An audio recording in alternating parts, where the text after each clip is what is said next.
제 이름은 김미나, 올해 61입니다.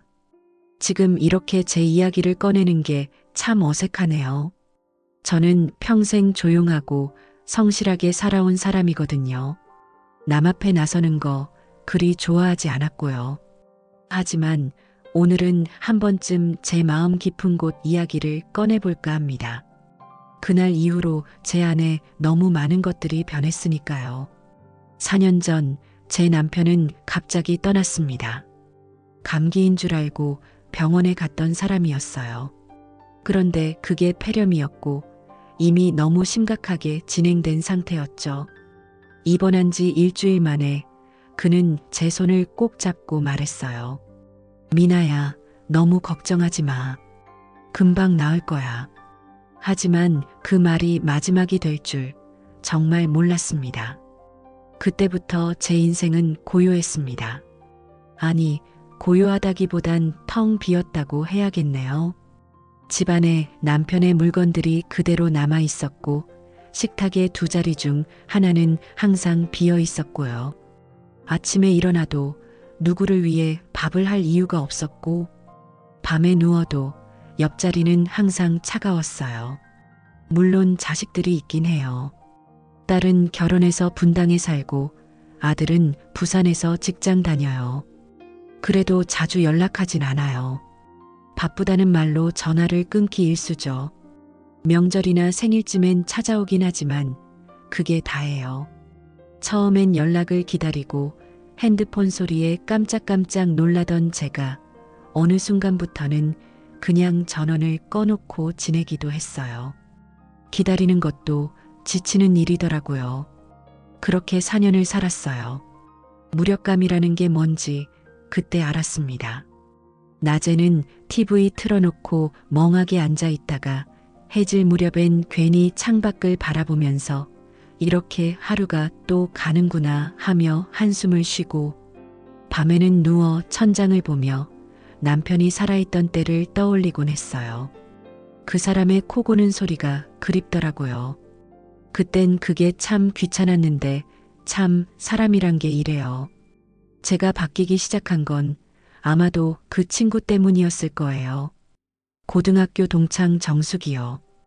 그 친구는 참 씩씩해요. 남편하고 이혼하고 혼자 살면서도 동호회 활동에, 여행에, 요가에 바쁘게 살더라고요. 어느 날 갑자기 전화를 하더니 이러는 겁니다. 야, 너 그만 좀 처박혀 있어. 요즘 나 자전거 타는데 얼마나 재밌는 줄 알아? 전 웃기만 했죠. 야, 내가 무슨 자전거야. 초등학생도 아니고. 근데 정숙은 포기하지 않았어요. 그냥 한 번만 나와봐. 이 나이에 뭔들 못해. 같이 바람이나 쐬자. 사실 처음엔 귀찮았어요. 근데 그날 거울을 보다가 깜짝 놀랐어요.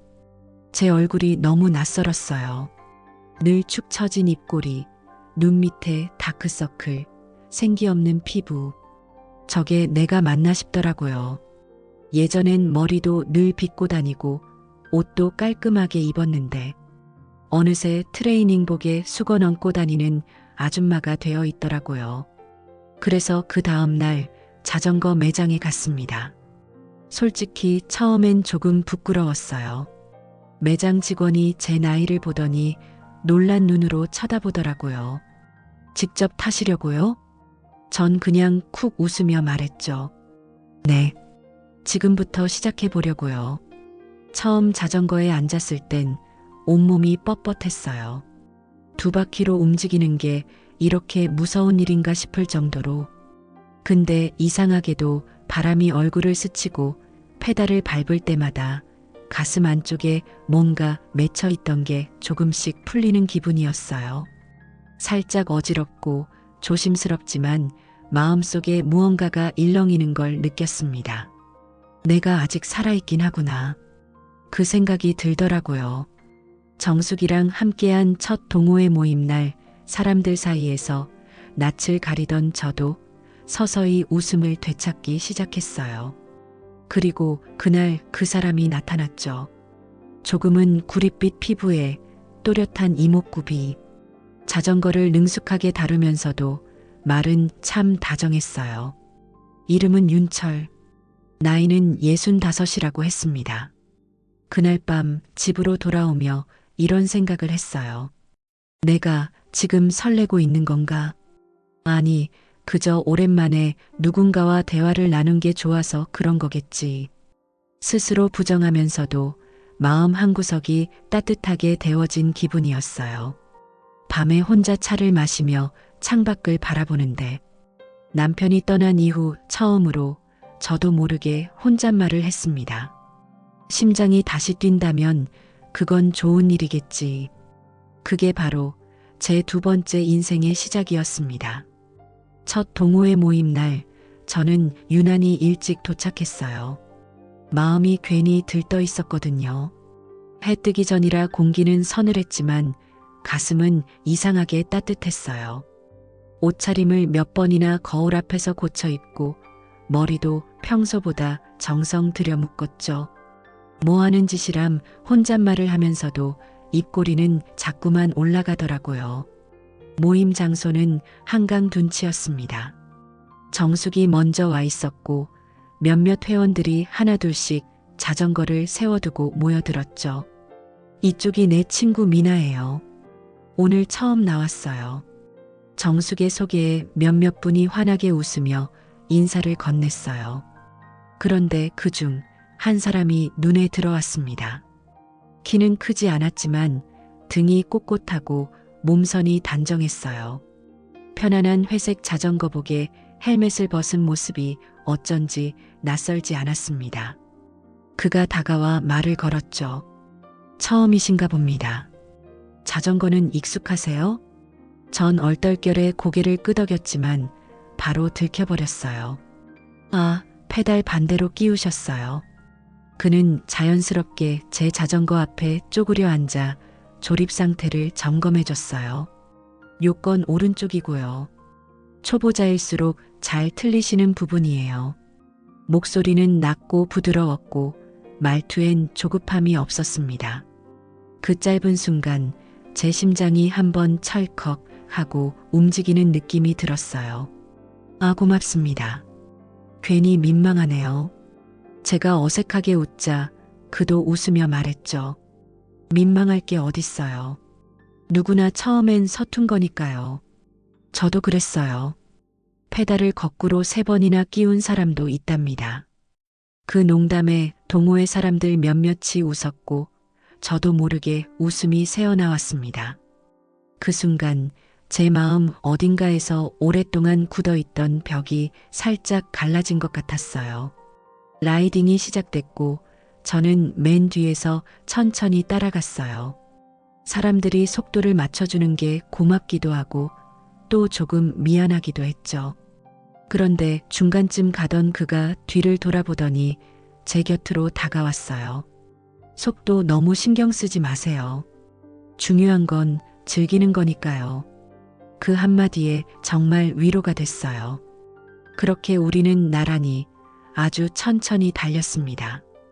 바람이 얼굴을 스치고 햇살이 머리카락 사이로 들어올 때 제 안에 무언가가 다시 살아나는 기분이었어요.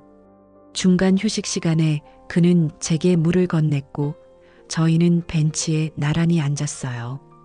혹시 혼자 사세요? 그가 물었습니다. 저는 잠시 멈칫했지만 솔직하게 고개를 끄덕였죠. 남편이 좀 일찍 갔어요. 4년 됐네요. 그도 조용히 고개를 끄덕였습니다. 저도 비슷합니다. 제 아내는 암이었어요. 떠난 지 6년 됐네요. 우리 둘 사이에 잠시 침묵이 흘렀지만 그건 불편한 침묵이 아니었어요. 묵묵히 서로의 시간을 이해하는 그런 고요함이었죠.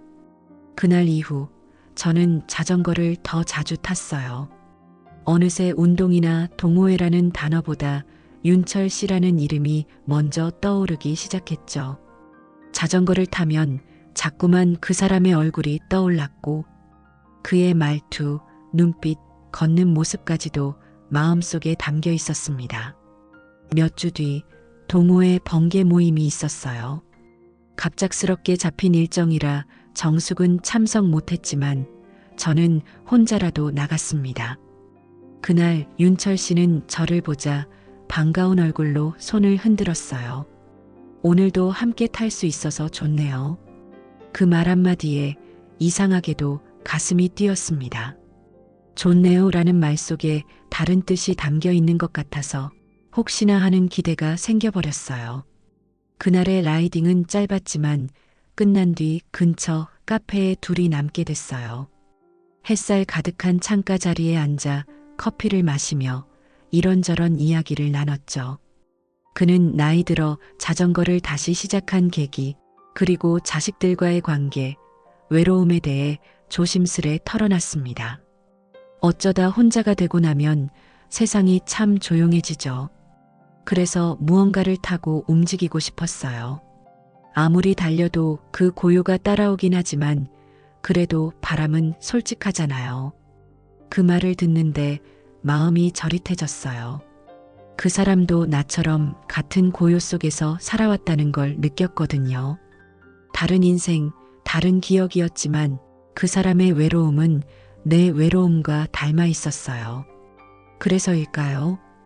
그날 이후 저는 그를 기다리게 됐습니다. 다음 동호회 모임에 가면 그 사람이 올까? 그가 먼저 말을 걸어줄까? 눈을 마주치면 먼저 인사를 건네볼까? 마치 소녀 같은 고민을 하는 제 자신이 웃기기도 했고 한편으론 좋았습니다. 오랜만에 느껴보는 설렘이었거든요. 그 사람과의 거리는 아직 조심스럽지만 자전거 바퀴처럼 천천히 돌면서 조금씩 가까워지고 있었어요. 아무 말 없이 옆에 있어주는 것만으로도 따뜻해지는 사람이 있다는 건 생각보다 큰 위로라는 걸 알게 됐습니다. 그날 집에 돌아와 저는 처음으로 거울 앞에 앉아 립스틱을 꺼냈습니다. 몇 년 동안 쓰지 않던 마른 색의 립스틱이었죠.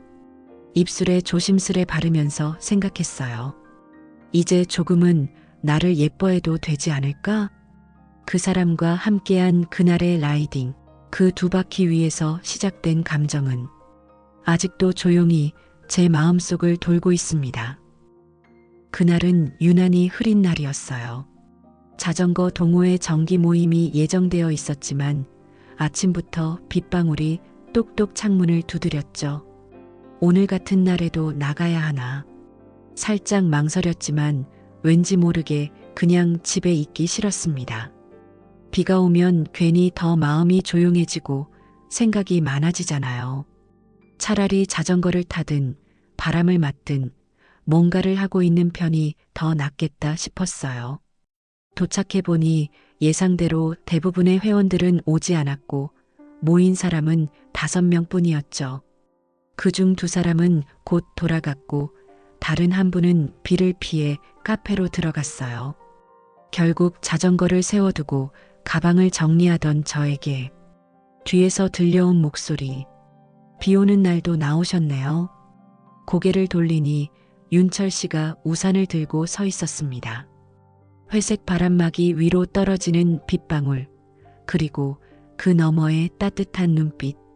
그 순간 어딘가 모르게 안심이 됐어요. 나도 모르게 웃으며 말했죠. 윤철 씨도요. 그는 우산을 제 쪽으로 살짝 기울이며 말했습니다. 근처에 괜찮은 카페 있어요. 가실래요? 비를 피해 함께 들어간 그 카페는 조용하고 아늑했어요. 창밖으로 뚝뚝 떨어지는 빗소리가 커피 머신 소리와 어우러져 마치 배경음악처럼 느껴졌습니다. 주문을 마치고 나란히 창가 자리에 앉았을 때 제 마음은 이상할 만큼 평온했어요. 어쩌면 그 조용한 공간, 그리고 낯설지 않은 그 사람 덕분이었을지도요. 윤철 씨가 먼저 말을 꺼냈습니다. 사실 비 오는 날은 좀 무서워요. 전 고개를 갸웃했어요. 무섭다고요? 그는 조용히 미소를 지으며 말했죠. 아내가 떠난 날도 비가 왔거든요. 장례식장에 가던 길, 차창에 내리던 그 빗소리가 아직도 생생해요. 그 말에 저도 말을 잇지 못했어요. 어쩌면 우리 둘은 서로의 상처를 말없이 꺼낼 수 있는 그런 관계가 되어가고 있었던 걸까요? 잠시 후 그가 천천히 말을 이었어요. 6년이 지났는데도 그 사람 냄새가 아직도 남아있는 것 같아요. 집에 있는 스웨터 하나, 작은 찻잔 하나 버리지 못했거든요. 그 순간 제 눈에도 눈물이 고이기 시작했어요. 왜일까요? 내가 겪은 슬픔과 비슷한 감정을 누군가도 가지고 있다는 사실에, 그리고 그걸 숨기지 않고 말해주는 사람이 있다는 게 너무 따뜻하게 느껴졌어요. 그는 저를 바라보며 조심스럽게 말했어요. 미나 씨도 같은 시간이 있었겠죠. 전 조용히 고개를 끄덕였어요. 네. 전 4년이에요. 아직도 그 사람 코 고는 소리가 들리는 것 같아요. 그때는 시끄럽다고 생각했는데 지금은 그게 그립네요. 둘 사이에 또다시 조용한 침묵이 흘렀지만 이번에도 그건 불편하지 않았어요. 우리의 말들 사이에 서로의 세월이 가만히 앉아 있었고 그 세월을 묵묵히 이해해주는 눈빛이 있었습니다. 그는 커피잔을 들며 조용히 말했어요. 요즘 가끔 그런 생각을 해요. 이 나이에도 누군가에게 설렐 수 있을까? 그 말에 저는 손이 살짝 떨렸어요. 커피잔을 내려놓으며 겨우 말을 꺼냈죠. 그게 죄는 아니겠죠? 그는 잠시 저를 바라보다가 아주 천천히 고개를 끄덕였어요. 아니요. 오히려 자연스러운 거겠죠. 우리가 살아있다는 증거니까요.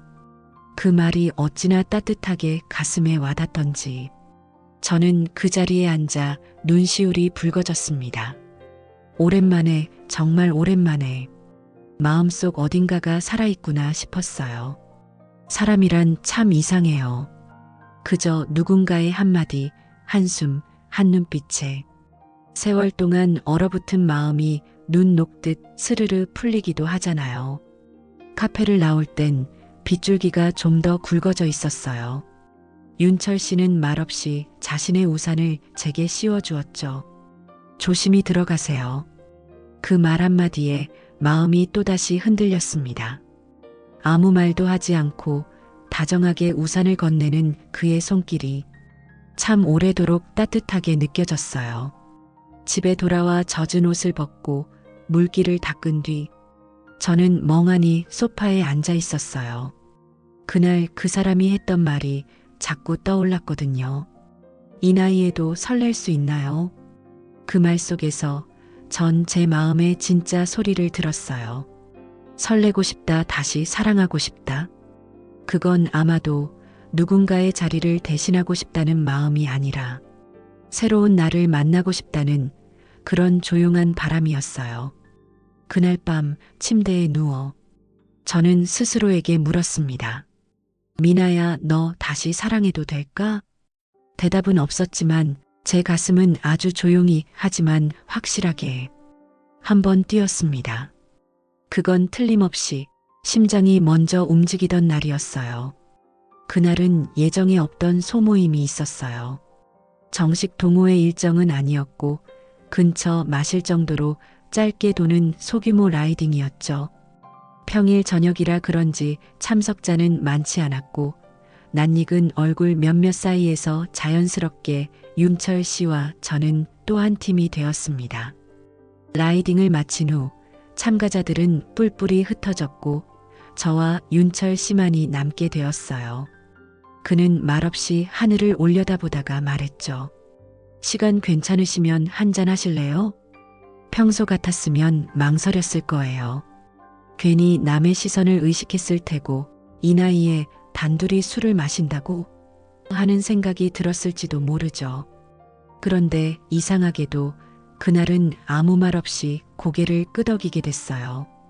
이미 제 마음이 먼저 따라가고 있었는지도 모르죠. 그가 데려간 곳은 소박한 그의 집이었습니다. 도심 외곽의 작은 아파트. 현관을 들어서자 단정한 공간과 은은한 조명이 먼저 눈에 들어왔어요. 향초가 살짝 타고 있었고 조용히 흐르는 재즈 음악이 공간을 감싸고 있었죠. 혼자 지내다 보니 이런 분위기라도 만들어야 좀 살 것 같아서요. 그의 말에 저는 웃으며 고개를 끄덕였습니다. 저도 그래요. 그래서 요즘은 꽃을 자주 사요. 혼자 있어도 꽃 하나만 있으면 방이 덜 외로워지더라고요. 그는 작은 와인잔을 꺼내 2개를 놓고 시원한 레드와인을 따라 주었습니다. 이건 가볍게 마시기 좋은 거예요. 향이 좋아요. 잔을 마주 들며 우리는 조용히 웃었습니다. 그건 어느 누구에게도 보여준 적 없는 편안한 웃음이었어요. 시간이 흐르면서 2사람 사이의 말들은 점점 깊어졌습니다. 서로의 젊은 날 이야기, 가족 이야기, 그리고 아무에게도 말하지 않았던 속마음들. 저는 남편이 떠난 후 처음으로 그날의 장례식 장면을 입 밖에 꺼냈어요. 그 사람이 누워있는 모습을 보는데 제가 너무 초라해 보이더라고요. 지켜주지도 못했고 잘해주지도 못했는데 그렇게 혼자 떠나보낸 게 지금도 마음에 남아요. 그는 제 말을 조용히 듣고 있었습니다. 아무런 판단도 위로도 없이 그저 옆에 앉아 들어주는 사람. 그게 얼마나 큰 힘이 되는지 그때 처음 알았어요. 시간이 늦어질수록 저도 모르게 말투가 느려졌고 몸도 살짝 피곤해졌어요. 그는 조용히 말했죠. 지금 이 시간 무리하게 돌아가지 마세요. 피곤해 보이시네요. 이 방에서 쉬고 가세요. 저는 거실에서 잘 테니까요. 처음엔 당황했지만 그의 말투엔 전혀 불순한 기색이 없었고 오히려 너무도 자연스러워서 거절할 수가 없었어요. 그의 방은 따뜻했고 베개에서는 은은한 라벤더 향이 났습니다. 불을 끄고 누웠는데 가슴이 자꾸 두근거렸어요. 낯선 이의 공간에서 낯선 이의 침대에 누워 있으면서 이상하게도 낯설지 않은 마음. 왜 이리 편안하지, 왜 이렇게 조용하지. 그때 문이 살짝 열리더니 그가 조심스럽게 들어왔어요. 죄송해요. 혹시 불편하실까봐. 그 말과 함께 그는 잠시 침대 곁에 앉았습니다. 그리고 조용히 제 손을 잡았죠. 미나 씨, 우리 나이에 무슨 정답이 있겠어요. 이 순간 마음이 움직였다면 그게 진짜 아닐까요? 그 말에 저는 아무 말도 할 수 없었어요. 그저 가만히 그의 손을 감싸쥐었죠. 그날 밤 우리는 말없이 서로를 껴안았습니다. 설명이 필요 없는 감정. 서로의 체온이 전해지는 그 순간 우린 각자의 외로움을 토닥이듯이 아무 말 없이 서로를 안고 있었어요. 그건 결코 가벼운 감정이 아니었어요. 그 어떤 욕망도 아닌 그저 사람이 사람에게 주고받는 진심 같았어요. 새벽녘 창밖은 여전히 고요했고 저는 그 사람의 어깨에 기대 잠들었습니다. 아침이 되자 그는 먼저 일어나 아침 준비를 해놓았더라고요. 따뜻한 커피와 토스트, 그리고 과일 몇 조각. 식탁 앞에 마주 앉은 우리는 아무 말 없이 커피를 마셨습니다. 말이 없어도 마음이 통하는 그런 시간. 그건 꼭 젊은 시절의 사랑과는 다른 깊고 조용한 감정이었어요. 식사를 마치고 현관 앞까지 나왔을 때 그는 제 외투를 정성스럽게 입혀주며 말했습니다. 오늘은 푹 쉬세요. 너무 많은 감정이 오갔으니까요. 그리고 제 눈을 바라보며 조용히 덧붙였죠. 곧 연락드릴게요. 천천히 그리고 조심스럽게 걸어가 봐요, 우리. 그 말을 들으며 저는 고개를 끄덕였습니다. 그의 미소는 따뜻했고 문이 닫히는 순간까지 저는 한 번도 뒤돌아보지 않았습니다. 그날 밤 제가 느낀 건 사랑이었을까요? 위로였을까요? 아니면 사랑과 위로가 섞인 우리 나이만이 가질 수 있는 조용하고도 진한 마음이었을까요? 한 가지는 분명했어요. 그날 밤 이후 제 마음은 달라졌다는 것. 나는 누군가와 다시 연결되어도 되는 사람이었고 그 마음을 받아도 되는 사람이란 걸 처음으로 인정하게 된 밤이었습니다. 그날 이후 제 마음은 평소와 달랐습니다. 뭐랄까요, 몸 안 깊숙한 곳에서 조용히 무언가가 움직이고 있었달까요? 아침에 눈을 뜨면 그 사람 생각이 먼저 났고, 창밖을 바라보는 순간에도, 혼자 밥을 먹는 시간에도, 그 사람의 말투, 손길, 그날 밤의 공기마저도 생생하게 떠올랐습니다. 그는 분명히 말했어요. 곧 연락드릴게요. 단순한 인사치레가 아닌 눈을 맞추며 조용히 말했던 그 약속. 저는 그 말을 믿고 싶었어요. 하루는 짧았어요. 사람이 그리워도 하루 정도는 무난히 견딜 수 있으니까요. 그날은 일부러 핸드폰을 멀리 두고 창문을 닦았어요. 몇 달째 손도 안 댄 유리창이 깨끗해졌고 햇빛이 더 선명하게 들어오니 기분도 덩달아 밝아지는 것 같았죠. 이틀째는 약간 서운했어요. 바쁠 수도 있지. 뭐 그럴 수도 있어. 입으로는 그렇게 말했지만 자꾸 핸드폰을 들여다보게 되더라고요. 문자, 전화, 카카오톡 아무것도 없었습니다. 그래도 괜찮았어요. 조금만 더 기다리자. 괜히 조급해하지 말자. 스스로를 타이르며 시간을 보냈습니다. 사흘. 그날 밤부터는 꿈에 그가 나왔어요. 꿈속에서 그는 멀리서 손을 흔들었고 저는 아무 말도 못한 채 가만히 서 있기만 했어요. 잠에서 깼을 때 가슴이 서늘했어요. 현실에서 그를 마주하지 못하니 꿈이라도 붙잡고 싶은 마음이었을까요? 그가 내 곁에 있었던 게 정말이었나? 아니면 내가 너무 바란 걸까? 그런 생각들이 뒤섞이기 시작했습니다. 그리고 일주일이 지나도 아무 연락이 없었습니다. 정말 아무 말도 없이 조용히 사라진 것처럼.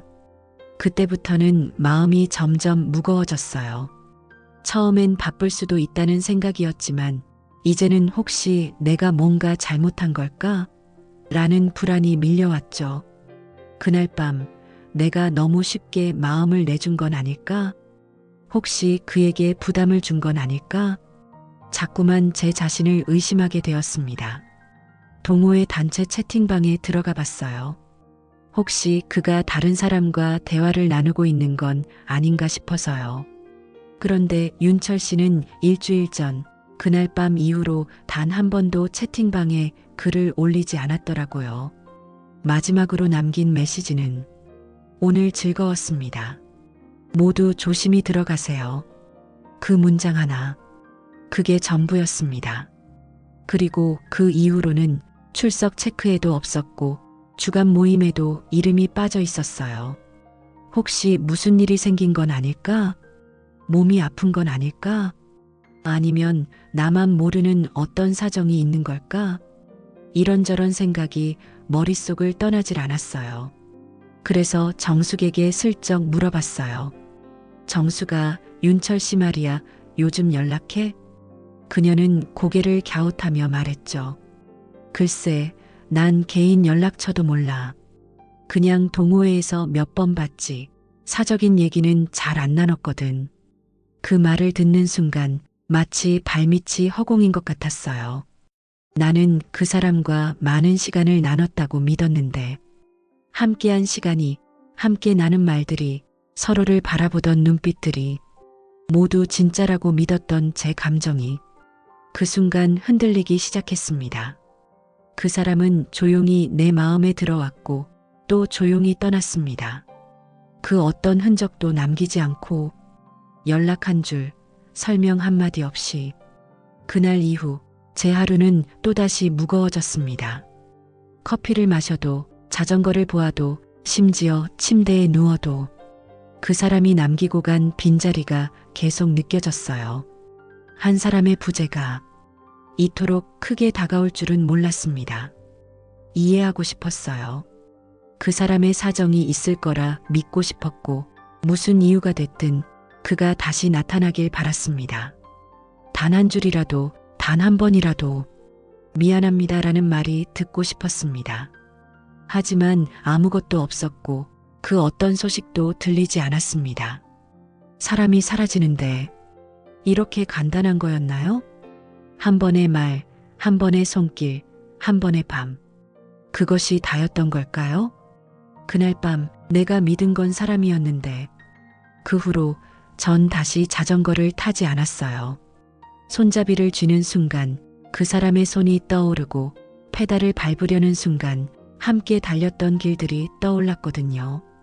다시 혼자 걷는 기분이었습니다. 더욱 고요하고 더욱 쓸쓸한 길 위에서 이렇게 생각했습니다. 그날 밤 이후 그는 사라졌다. 그 사람의 소식은 어느 날 전혀 예상하지 못한 곳에서 아주 조용히 그러나 차가운 충격으로 제게 다가왔습니다. 그날은 정말 오랜만에 자전거 동호회에 나간 날이었어요. 몇 주 동안 마음이 너무 무거워 아무것도 손에 잡히지 않았고 정숙이 걱정하는 목소리로 여러 번 전화를 하던 끝에 마지못해 나가게 된 자리였죠. 사실 저는 아직도 윤철 씨가 나타날까봐, 그를 다시 보게 될까봐 조금은 두려웠던 것도 사실입니다. 모임 장소에 도착했을 때 늘 보던 얼굴들이 반갑게 인사를 건넸지만 제 마음은 여전히 그늘 아래 있었습니다. 그가 없다는 사실이 선명해질수록 그의 자리가 더 크게 느껴졌거든요. 스트레칭을 하던 중 바로 옆에 있던 두 여성 회원이 조용히 나누는 대화가 불현듯 제 귀에 들어왔습니다. 근데 윤철 씨 말이야, 그 사람 좀 이상하지 않아? 그러니까 지난번에도 어느 분이랑 너무 친하게 지내다가 갑자기 연락 끊고 그분 완전 멘붕 왔다잖아. 그런 일도 있었대? 나 몰랐어. 응. 이번엔 좀 심각했대. 돈 문제도 얽혀 있었고. 근데 다들 쉬쉬하더라. 그 순간 제 온몸이 굳었습니다. 심장이 빠르게 뛰기 시작했고 손끝이 차가워졌어요. 분명 그 이름, 윤철, 내가 아는 그 사람이 맞는 건가? 설마, 그럴 리가 없잖아. 그 사람은 그날 나에게 그렇게 말했잖아. 마음 가는 대로 조심스럽게 함께 걷자고. 하지만 내 속에서는 낯선 불안이 꿈틀거리기 시작했습니다. 그 대화가 그냥 우연일 수도 있다. 아무 상관없는 얘기일 수도 있다. 억지로 그렇게 생각하려 애썼지만 이미 마음은 한쪽으로 무너지고 있었어요. 집으로 돌아오자마자 핸드폰을 꺼내 들었어요. 손가락이 떨렸습니다. 윤철이라는 이름을 지금껏 그렇게 조심스레 간직해왔는데 이제는 의심의 눈으로 들여다봐야 한다는 사실이 참 잔인하게 느껴졌습니다. 검색창에 조심스레 윤철, 황혼 연애, 피해 사례, 윤철 자전거 동호회 몇 가지 키워드를 넣어보며 검색을 반복했습니다. 그리고 마침내 화면 속 기사 제목 하나가 제 눈을 사로잡았습니다.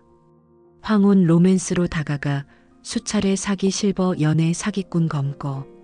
제 심장은 그 기사를 보는 순간 멈춘 듯 했습니다. 손가락을 천천히 눌러 기사 내용을 열었고 그 속에는 너무나 익숙한 문장이 있었습니다. 피의자 윤모 씨 65는 자전거 동호회와 실버 커뮤니티 등지에서 의도적으로 중장년 여성에게 접근해 감정적 관계를 형성한 뒤 금전적인 부탁을 반복하며 수차례 사기를 저질렀다. 사진은 흐리게 처리되어 있었지만 나는 알 수 있었습니다. 그 사람이 맞다는 걸. 그의 이름, 나이, 자전거를 탔다던 그 설명, 사별했다는 이야기까지 모든 것이 맞아떨어졌습니다. 숨이 턱 막혔습니다.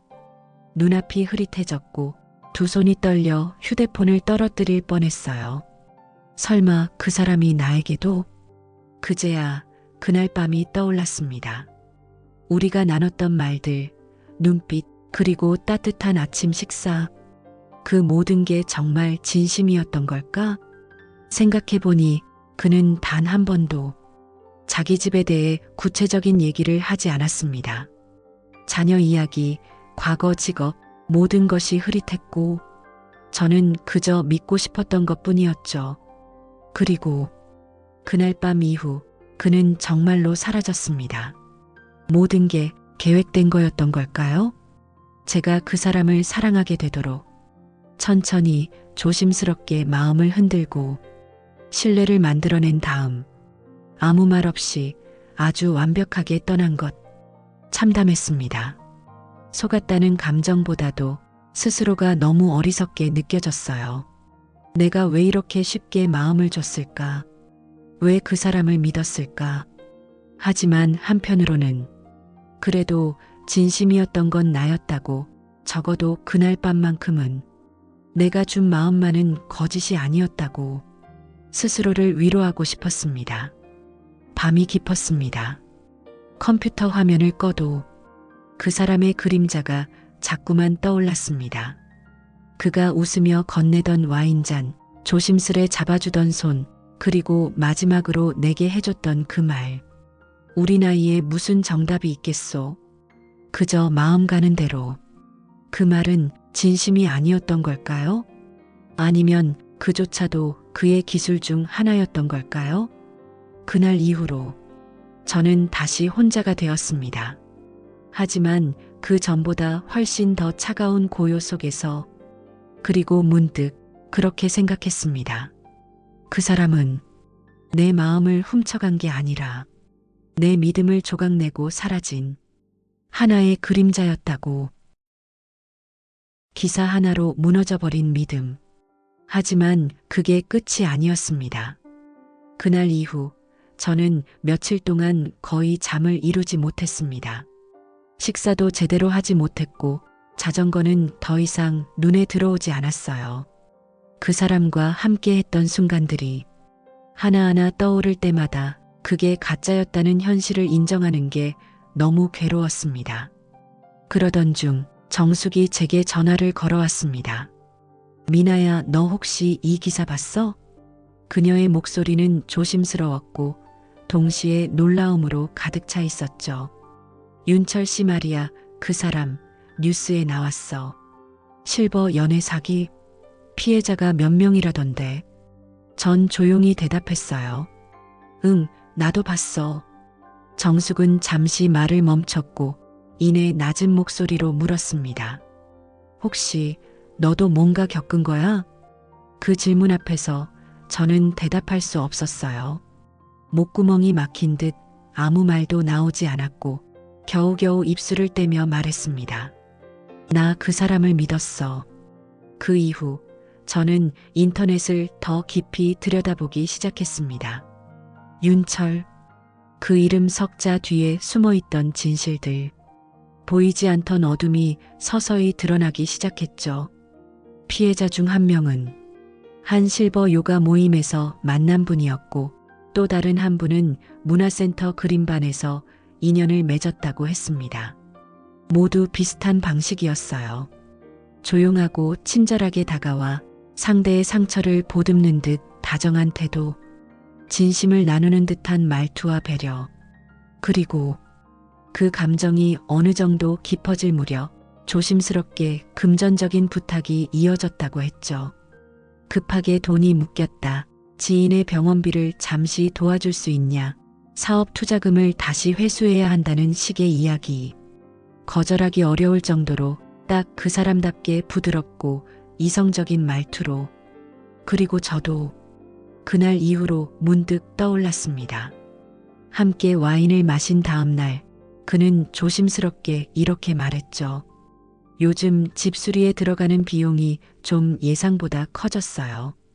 조만간 한두 달 정도 임시로 나가 살아야 할지도 몰라요. 그 말을 들은 저는 순수하게 안쓰러운 마음에 그에게 봉투 하나를 건넸습니다.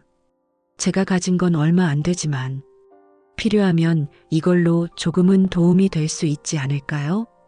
그는 처음엔 극구 사양했지만 결국 제 손에서 천천히 받아들었고, 미안합니다, 미나 씨. 꼭 곧 돌려드릴게요라고 말했죠. 그때는 그 말 하나에 더 깊이 감동했었습니다. 돈을 받으면서도 진심으로 미안해하는 것 같았거든요.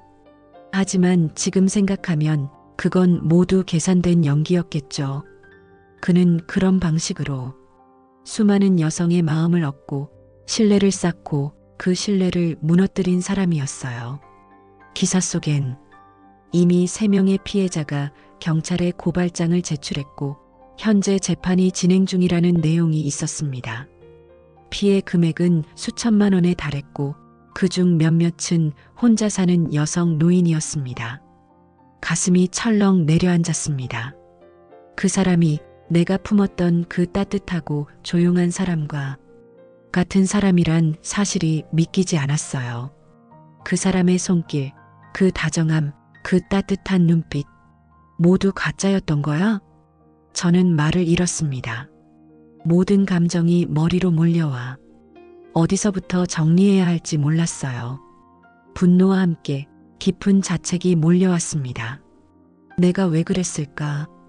왜 그렇게 쉽게 마음을 내줬을까? 왜 단 한 번도 의심하지 않았을까? 아니, 의심은 있었어요. 단지 그 의심을 밀어냈던 거죠. 설마 그럴 리 없어. 나는 특별한 예외일 거야. 그런 착각 속에 스스로 안심하고 스스로 속아 넘어갔던 거예요. 무서웠어요. 내 마음이 무서웠고 내 순진함이 원망스러웠습니다. 그리고 무엇보다 더 아팠던 건 그 사람과 함께했던 좋았던 기억마저 이제는 모두 지워야만 한다는 사실이었습니다.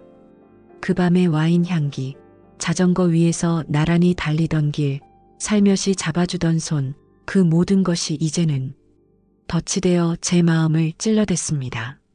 그래요. 그 사람은 혼자가 아니었어요. 단 한 번도 혼자가 아니었던 거예요. 늘 누군가의 마음을 노리고 있었고 또 누군가를 상처 입히는 중이었고 나는 그 수많은 누군가 중 하나였던 겁니다. 내 진심은 그에게 아무런 의미도 아니었고 그의 다정함은 진심이 아닌 도구였을 뿐이었어요. 그리고 저는 그 모든 걸 너무 늦게 깨달았습니다. 윤철 씨의 정체를 알게 된 그날 이후 나는 세상과의 모든 연결을 끊었습니다. 휴대폰은 꺼버렸고 자전거는 현관 옆에 세워둔 채 그대로 덮개를 씌웠어요. 동호회 단톡방도 조용히 나왔고 누군가의 연락이 올까봐 문 앞에 초인종 배터리도 빼놓았죠. 아무것도 하지 않았습니다. 아니, 아무것도 할 수가 없었어요. 시간이 흐르는 게 무서웠고 하루가 시작된다는 사실이 부담스러웠어요. 늘 그래왔듯 아침 7시에 눈이 떠졌지만 일어나지 않았습니다. 방 한구석 커튼도 치지 않은 어둠 속에 몸을 파묻은 채 가만히 누워 천장을 바라봤죠. 어떻게 이렇게 됐을까? 왜 나였을까? 왜 하필 지금이었을까? 그를 미워하면서도 나 자신이 더 원망스러웠습니다.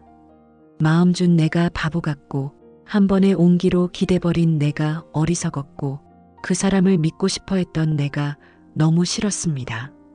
며칠째 씻지도 않은 채 찬 국물에 마른 밥 몇 숟갈로 겨우 하루를 넘기던 어느 날 문득 들려온 초인종 소리에 심장이 쿵 내려앉았어요.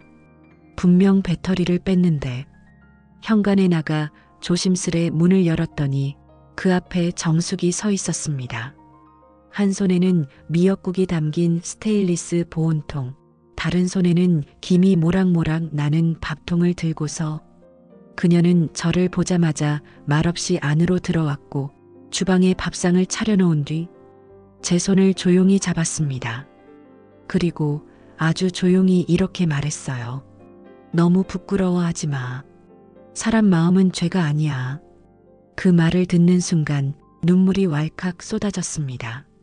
나는 그동안 내가 뭘 그렇게 큰 잘못이라도 저지른 사람처럼 스스로를 가두고 있었던 거예요. 그의 손을 잡은 나를, 그의 말에 웃은 나를, 그의 품에 안긴 나를 부끄러워하고 벌주고 조용히 숨겨두고 있었던 거죠. 정숙은 내 손을 꼭 잡은 채 한참을 말없이 곁에 앉아 있었습니다. 그 침묵이 그 어떤 말보다 더 따뜻하게 느껴졌어요. 그날 저녁 나는 아주 오랜만에 미역국을 한 숟갈 떠먹었어요. 짭짤하고 따뜻하고 눈물 섞인 그 맛은 마치 괜찮아질 거야라고 말해주는 것 같았어요. 며칠 뒤 저는 창문을 열고 베란다에 빨래를 널었습니다. 햇살이 손끝에 닿았고 바람이 스치는 감촉이 생생하게 느껴졌어요. 그리고 현관 옆에 덮개를 씌운 채 놓여있던 자전거를 바라보았죠. 조심스럽게 다가가 덮개를 벗기고 프레임에 묻은 먼지를 천으로 닦아냈습니다. 손잡이에 손을 얹자 처음 자전거를 샀을 때의 설렘이 아주 조금, 아주 작게 다시 피어났어요. 그와 함께 했던 길을 달릴 순 없겠지만 그 길을 버릴 필요는 없다고 생각했어요. 그 사람 때문에 시작한 게 아니었으니까요. 나는 나 스스로를 위해 자전거를 탔던 거였어요. 바람을 맞고 싶어서, 다시 살아있다고 느끼고 싶어서 정숙에게 조심스럽게 전화했어요. 혹시 다음 주 낮에 우리 둘이 잠깐 달릴 수 있을까? 그녀는 잠시 침묵하더니 웃으며 대답했어요. 그럼 우리 둘이 다시 시작하자. 그 다음 주 정숙과 함께 나선 자전거 길은 처음과는 다른 느낌이었어요. 익숙했던 길도 새롭게 느껴졌고 차가웠던 공기도 이젠 좀 더 부드럽게 다가왔어요. 정숙은 페달을 밟으며 말했죠. 자전거는 멈췄다고 끝나는 게 아니래. 다시 발을 올리고 힘을 주면 언제든 앞으로 나아갈 수 있는 거야. 그 말에 나는 조용히 고개를 끄덕였습니다. 그래요. 나는 멈췄었고 무너졌었지만 그렇다고 끝난 건 아니에요. 무너졌던 마음도 다시 일어서고 다시 걸어가고 다시 숨 쉴 수 있어요. 천천히, 아주 천천히라도 괜찮아요. 나는 지금 다시 걷고 있으니까요. 그날은 아침부터 날씨가 참 좋았습니다. 햇살이 유난히 부드럽고 길가의 나무들이 봄비에 씻긴 듯 초록이 선명했어요. 며칠 전 자전거 브레이크가 조금 밀리는 느낌이 들어 동네 자전거 매장을 찾았죠. 예전 같으면 그냥 집에 뒀을 테지만 이젠 그러지 않으려 했습니다. 다시 움직이고 싶었거든요. 조금씩이라도 앞으로 나아가고 싶었습니다. 매장 안은 생각보다 깔끔하고 조용했어요. 자전거를 매장 직원에게 맡기고 기다리는 동안 진열대의 헬멧과 장갑 그리고 색색의 페달들을 천천히 살펴보고 있었습니다. 그때 옆에서 다정한 목소리가 들려왔어요. 자전거 손보러 오셨어요? 고개를 돌리자 은빛이 섞인 단정한 머리카락에 옅은 미소를 지은 중년의 남성이 서 있었습니다. 편안한 청바지에 낡은 바람막이 점퍼, 눈빛은 이상하리만치 따뜻했어요. 내 브레이크가 좀 말썽이라. 제가 조심스레 대답하자 그는 고개를 끄덕이며 말했죠. 그럴 때는 절대 무리하시면 안 돼요. 요즘은 중장년 사고도 많거든요. 안전이 제일이에요. 그 말에 저는 작게 웃었습니다. 맞아요. 저도 이제는 조심하면서 타야죠. 무리하는 시기는 지났으니까요. 그는 웃으며 말했습니다. 저도요. 예전엔 무조건 속도였는데 이젠 바람만 제대로 맞아도 만족이에요. 그 말에 이상하게 마음이 풀렸어요. 그 사람은 이름을 한도윤이라고 소개했어요. 자신도 자전거 동호회에 들었다가 요즘은 개인 라이딩을 즐긴다며 사람 많은 건 좀 피곤해서요라고 웃었습니다. 저도 비슷해요. 요즘은 사람 많은 곳이 어색하더라고요.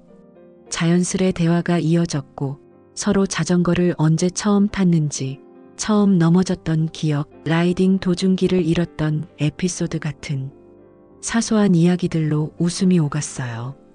도윤 씨는 유난히 상대 이야기를 잘 들어주는 사람이었어요.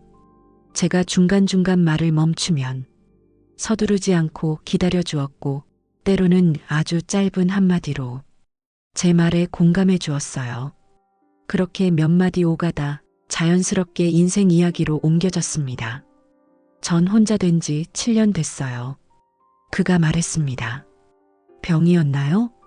제가 조심스레 묻자 그는 고개를 끄덕이며 덧붙였죠. 아내가 투병을 오래 했거든요.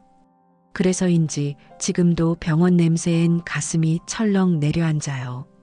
그 말에 저는 조용히 커피잔을 내려놓았어요. 이상하리만치 그 마음이 너무 잘 느껴졌어요. 저도 4년 됐어요.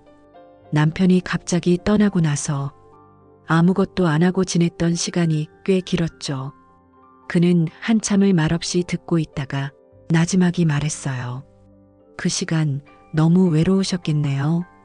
그 한마디에 제 마음 어딘가가 툭 하고 내려앉는 느낌이 들었습니다. 윤철이라는 이름은 그 순간 제 머릿속에서 떠오르지 않았습니다. 그 사람과 나눈 건 기억이고 지금 이 자리에서 오고 있는 감정은 분명히 다른 결을 가진 지금이었거든요. 그는 조심스레 물었어요. 혹시 자주 이 매장에 오세요? 아니요. 오늘은 그냥 우연히 들른 거예요. 그는 웃었습니다. 좋은 우연이네요. 그럼 다음에 또 우연히 마주치면 인사드려도 될까요? 그 질문에 저는 작게 고개를 끄덕였죠. 그리고 그가 덧붙였습니다. 혹시 부담스럽지 않으시다면 천천히 친구부터 다시 시작해 볼까요? 요즘은 마음을 여는데도 시간이 필요한 나이라서요. 그 말은 어떤 화려한 고백보다 따뜻했습니다. 강요하지 않고 상대의 속도를 기다려주는 진짜 진심이 느껴지는 말이었어요. 그 순간 제 얼굴에 어색하지만 분명한 미소가 번졌습니다. 아직은 모든 것이 조심스럽고 다시 믿는다는 게 두렵기도 하지만 그래도 그날의 나는 또 한 걸음 나아가고 있었습니다. 진짜를 만나는 시간은 소란스럽지 않았고 오히려 조용히 스며들고 있었어요. 그날의 상처는 아마 평생 잊지 못할 거예요. 누군가에게 진심을 내어줬다가 그 모든 것이 거짓이었음을 알게 되었을 때 그 허망함과 자책은 오래도록 가슴에 남는 흔적이 되니까요. 사람의 손길이 어떨 땐 치유가 되기도 하고 어떨 땐 독이 되기도 하죠. 그건 젊고 늙음을 가리지 않는 일이에요. 사랑도 배신도 우리 나이쯤엔 더 조용하고 더 깊게 파고들어요. 그래서 더 조심스럽고 더 아프죠. 하지만 그렇다고 마음을 닫고만 살 순 없더라고요. 상처받는 게 무서워서 누구도 가까이 하지 않고 감정을 움켜쥐고만 산다면 그건 결국 내 삶을 내가 지우는 일이니까요. 한동안은 정말 모든 게 무서웠어요. 문 밖을 나서는 것, 누군가의 눈을 바라보는 것, 말을 걸고 미소를 짓는 것마저 모두 불편하고 두려웠습니다. 하지만 정숙이 말했던 것처럼 사람 마음은 죄가 아니에요. 누구에게 기대고 싶어졌던 그 밤도 눈을 감고 숨결을 맞췄던 그 순간도 나는 최선을 다해 살고 있었던 거였어요. 그걸 부끄러워할 이유는 없더라고요. 나는 다시 자전거를 타기 시작했습니다. 예전처럼 멀리 가지는 않지만 가끔 한강변을 따라 천천히 달려요. 페달을 밟으며 바람을 맞는 그 순간이 여전히 좋습니다. 그리고 가끔 자전거 매장 근처 카페에서 조심스럽고 따뜻한 눈빛으로 다가오는 도윤 씨를 만나요. 그 사람은 서두르지 않아요. 나의 속도를 묻지 않고 내가 먼저 입을 열기를 기다려줘요. 함께 커피를 마시고 자전거 이야기로 웃고 지난 계절을 이야기할 때 나는 문득 생각합니다. 이제야 진짜 삶이 다시 흐르고 있구나. 과거는 잊지 않았어요. 그 기억은 나를 경계하게 만들었고 더 정직하게 바라보게 만들었죠. 하지만 그 기억에만 머물러 있지 않기로 했어요. 이 나이에도 누군가와 웃을 자격은 충분히 나에게도 있다고 나는 그렇게 믿기로 했습니다. 혹시 이 이야기를 듣고 계신 분들 중에도 비슷한 상처를 가진 분이 있다면 꼭 말씀드리고 싶어요. 상처받았다고 해서 다시는 사랑할 수 없는 건 아니에요. 실수했다고 해서 나 자신을 미워할 필요는 없어요. 중요한 건 다시 일어나는 용기, 그리고 다시 웃을 수 있다는 믿음이에요. 오늘 저는 도윤 씨와 함께 공원을 산책하고 그가 따뜻한 미소로 묻는 한마디에 조용히 웃었어요. 다음엔 강릉으로 라이딩 갈까요? 좋아요. 천천히 바닷가까지 가요. 그 답변을 하는 제 목소리는 이상할 정도로 가볍고 부드러웠어요. 그건 분명 제가 다시 살아가고 있다는 증거였죠. 그리고 이제 여러분께 질문을 드리고 싶습니다. 여러분이라면 그 사람을 용서할 수 있었을까요? 그의 다정함과 배신을 함께 기억해야 한다면 여러분은 어떤 선택을 하시겠어요? 황혼의 사랑. 어디까지가 용기고 어디까지가 경솔일까요? 우리의 나이에도 설렘은 오고 상처도 따라오고 그 모든 걸 감당할 힘은 내 안에 여전히 남아 있습니다. 지금 이 이야기를 듣고 계신 여러분, 혹시 가슴 한구석이 쓸쓸하거나 누군가의 손길이 그립다면 꼭 기억해 주세요. 마음은 나이를 세지 않는답니다. 지금도 여러분의 삶은 계속되고 있어요. 그리고 그 안엔 새로운 계절도 새로운 인연도 충분히 기다리고 있을지 모릅니다. 저는 지금 그 길 위에 다시 서 있습니다. 여러분은 어디쯤 서 계신가요?